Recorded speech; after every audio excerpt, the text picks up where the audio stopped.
जय जगन्नाथ सांग मैंने आज तो ए बहुत राति होगलानी मु चलतु देखेबी काली आम घरे बहुत बड़ फंक्शन गोटे हवा जाऊँगी जोटा कि एबे मु रिवील करबिनी काली देखेबी। आज तार प्रिपेरेसन सब देखा केमती सब आम घरे जिनस आसी अलरेडी सेट होगलानी आउ जो फंक्शनटा हम पूजाटा हम से जगटा केमती सजा है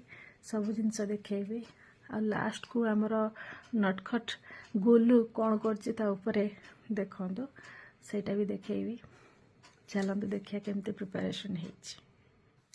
देखो यहाँ हूँ से पूजा जगह जोटी पूजा हो देख लिट लाइट लगेला पर एत सुंदर देखा जाउची। आम चगला ये बुलूचे पूरा बाबा बढ़िया बस सब पूजा सामान आमर आसी जाइए फलमूल कपड़ा लता जहाँ भी दरकार कलश एत देखिक आप अनुमान कर आज कि पूजा हवा को जाऊँगी आसंता काली यहाँ निज अनुमान करंतु देखिक जिनस देखिक मत कहे कौन कौन पूजा ये सब सामान आमर लगे तो ऑलरेडी सब प्रिपेयर होकर रेडी होकर अच्छी सकाल 7टा सुधा पूजा स्टार्ट हो बहुत बड़ा फंक्शन जेहेतु 50-60 लोक आसवे खाइबे आ काली की मु कहबी कौन है पूजा आमर केमती।